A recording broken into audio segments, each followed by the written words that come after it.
Friends, welcome to Dev's kitchen. இன்றைக்கி நம்ம தேவ்ஸ் கிச்சனில் ரொம்பவே டேஸ்டியான பேபிகார்ன் மஞ்சூரியன் எப்படி பண்ணுறதுன்னு பார்க்கலாம்.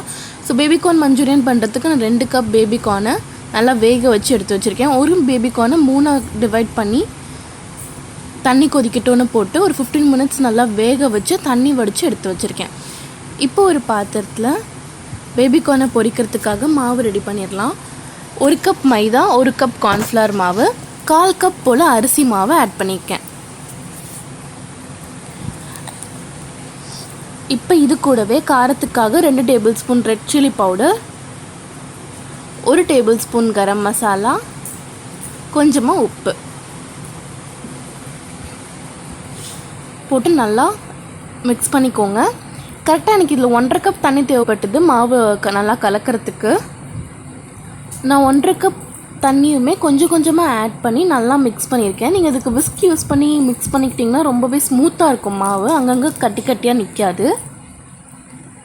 ஃப்ரெண்ட்ஸ், ஆல்ரெடி நம்ம சேனலில் பேபிகார்ன் பெப்பர் ஃப்ரை எப்படி பண்ணுறதுன்னு போட்டிருக்கேன், கண்டிப்பாக பாருங்கள். கீழே லிங்க் வந்து டிஸ்கிரிப்ஷன் பாக்ஸில் கொடுக்குறேன். ஃப்ரெண்ட்ஸ், அதான் என்னோடய லாஸ்ட் வீடியோன்னு நினைக்கிறேன். 1 மந்த் ஆகுது நான் வீடியோ போட்டு, ரொம்பவே சாரி. இது வரைக்கும் எனக்கு சப்போர்ட் பண்ணதுக்கு ரொம்ப தேங்க்யூ. இனிமேலும் நான் சப்போர்ட் பண்ணிகிட்டே இருங்க, கண்டிப்பாக நல்ல நல்ல வீடியோவோடு வரேன். இனிமேல் வீக்லி வீடியோ போட ட்ரை பண்ணுறேன். ஸோ ஒவ்வொரு பேபிகார்னையுமே நம்ம டிப் பண்ணிவிட்டு எண்ணெயில் போட்டு டீப் ஃப்ரை பண்ணி எடுத்துடலாம்.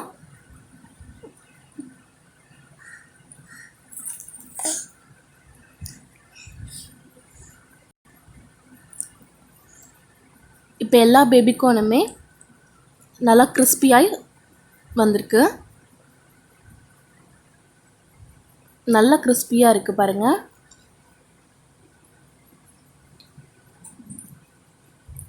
இப்போ நம்ம பேபிகார்ன் எல்லாமே பொரிஞ்சு ரெடியாக இருக்குது. நம்ம இப்போ இதுக்கு கிரேவி ரெடி பண்ணிடலாம். கிரேவி ரெடி பண்ணுறதுக்காக நான் 1 பெரிய வெங்காயம் எடுத்திருக்கேன், 1 பெரிய தக்காளி, 1 பெரிய குடமிளகாய் எடுத்திருக்கேன். எல்லாமே ஒரு மீடியம் சைஸ்லாம் சாப் பண்ணி வச்சுருக்கேன். இப்போ ஒரு வானலில் 2 டேபிள் ஸ்பூன் எண்ணெய் விட்டு, எண்ணெய் நல்லா சூடானதுக்கப்புறமா ஃபஸ்ட்டு வெங்காயம் போட்டு நல்லா வதக்கியிருக்கேன். வெங்காயம் கூடவே 1 டேபிள் ஸ்பூன் இஞ்சி பூண்டு விழுது ஆட் பண்ணியிருக்கேன். அது வீடியோவில் போட மறந்துட்டேன்.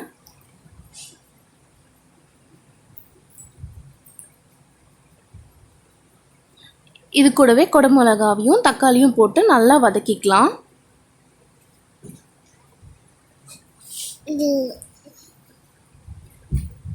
இது கூடவே கொஞ்சமாக உப்பு ஆட் பண்ணி நல்லா வதக்கிக்கோங்க. ஸோ சீக்கிரமாக வெந்துடும்.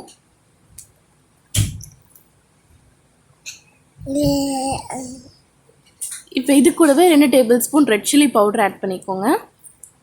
உங்களுக்கு ரெட் சில்லி பவுடர் வேண்டாம் அப்படின்னா ரெட் சில்லி சாஸ் ஆட் பண்ணிக்கோங்க, அதுவும் சூப்பராக இருக்கும். 2 tablespoon soya sauce, 1 tablespoon green chilli sauce add பண்ணியிருக்கேன்.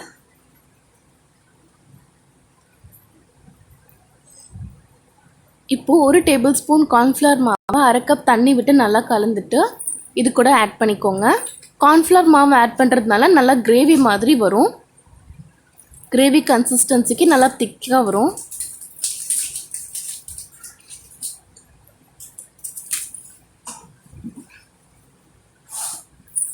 இப்போது இதில் 3லேருந்து 4 tablespoon tomato ketchup add பண்ணிக்கோங்க.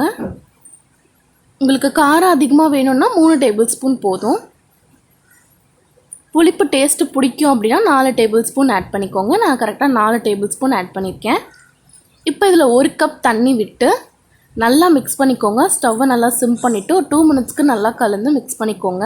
ஒரு 2 மினிட்ஸ் கழிச்சு பார்த்திங்கன்னா தெரியும், எல்லாமே கிரேவி கன்சிஸ்டன்சிக்கு எல்லாம் ஒன்றா சேர்ந்து வரும்.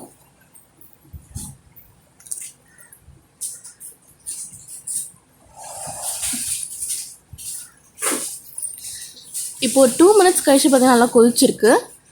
நம்ம பொரிச்சு வச்சுருக்க பேபிகார்ன் எல்லாத்தையுமே இது கூட ஆட் பண்ணிவிட்டு எல்லாத்தையுமே நல்லா கலந்துக்கோங்க. ஒரு 5 மினிட்ஸ்க்கு அப்படியே இருக்கட்டும். அப்போ தான் கிரேவி நல்லா பேபிகார்ன் உள்ளே இறங்கியிருக்கும். அவ்வளோதான் ஃப்ரெண்ட்ஸ், நம்ம பேபிகார்ன் மஞ்சூரியன் சீக்கிரமாகவே ரெடி ஆகிடுச்சு. கண்டிப்பாக அந்த ரெசிபியை வீட்டில் ட்ரை பண்ணி பாருங்கள். மறக்காமல் தேவ்ஸ் கிச்சனுக்கு சப்ஸ்கிரைப் பண்ணுங்கள். தேங்க்யூ.